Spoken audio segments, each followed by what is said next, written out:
The United Nations is a consensus-based organization driven by member states, 193 of them in the last count. Each one of them sovereign, independent, and has the same say as the other.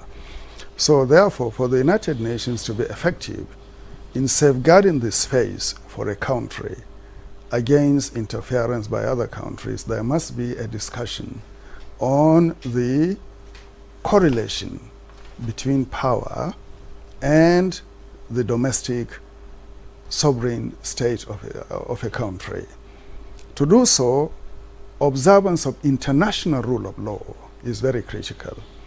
And the United Nations Charter itself recognizes the non-use of force, non-aggression, and non-interference in the affairs of a country.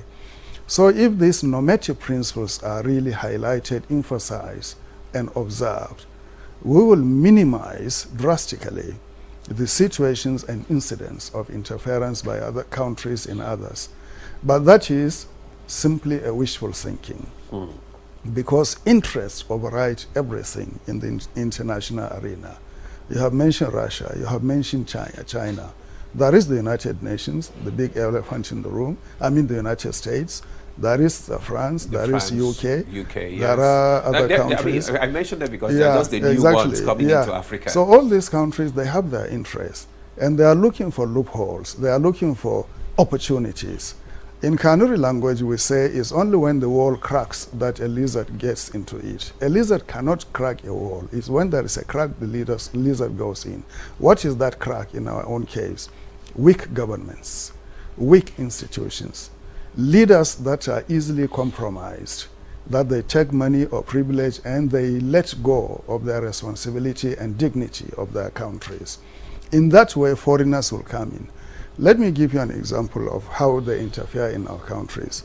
The exploitation and extraction of resources. Two video clips went viral recently. One somewhere in the South, of dozens of trailers cutting away timber from a pristine forest to another country. Nobody knows who are behind that operation. And recently in Benue State, I was told, we saw dozens of trucks covered carrying some things, we don't know what they are, out of this country. Now, where is the capacity of the state, of the government, of the leaders to determine what comes into Nigeria and what goes out of Nigeria? Influence is not done mainly through occupation today.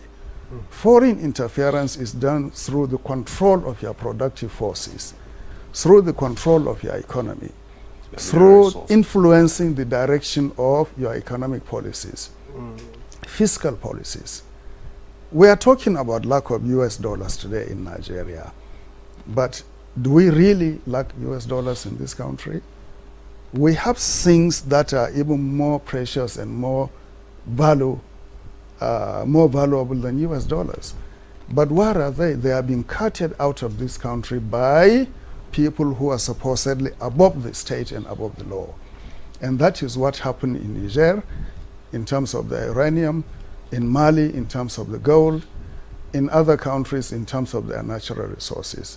In the DRC, for the last 60 years, we could not get stability and peace in that country because of the extractive sector in that country.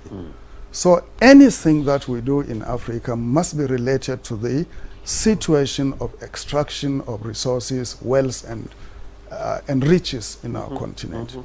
And without controlling that, we will never aspire to get peace. And how do we control that? We have to now build up the capacity of the state, of government, of rule of law, of security, and transparency in government, in negotiation of contracts, in how we allow people outside to come into this country. After 60 years, if we are still complaining of foreign influence, then we have to ask ourselves, who are we, and what have we done over 60 years to allow ourselves to be in a situation where still foreigners will come and control us and interfere in our countries? Can you go and interfere in what China is doing today? In China or in India or in England or in America? You cannot. They will deal with you precisely according to their principles and laws. You cannot do that. But why do they come to Africa to do all these things that they want and get away with it? Perhaps why does Africa allow them? We are weak. We don't have institutions, and we are easily compromised. And I think we have to now look at how we organize our states, how we organize our society, how we organize our governance systems and structures, our decision-making policies, our implementation. The media has a very, very critical role to play. Civil society also. But above all, the rule of law must be observed and entrenched. And here, I would like to really point out what my brother, Mr. Ejime, started talking about, a culture of creating decency in our society in order to prevent these things. If you look at Chapter 2 of the Nigerian Constitution, if we will strictly apply Chapter 2 in terms of the directive principles of state and the responsibility and obligations of the state, we are going to remove a lot of obstacles that are happening in our country today. And if we take Chapter 4, which actually involves the privileges and rights of citizens, and government to guarantee those rights and privileges, we are going to now really smoothen the space and level the space for people's participation in government. Now, going beyond the Constitution, if you remember, in 1988, former President Ibrahim Babangida, General Babangida, established the Political Bureau, and it generated a discussion in Nigeria that led to the production of the Justice Kuki report, Dr. Kuki report. Yeah. That report is still there. If you look at it, the ethics and ethos of governance have been spelled out what to do. It led to the creation of the MAMSA. Yeah. It led to the creation of the National Orientation Agency.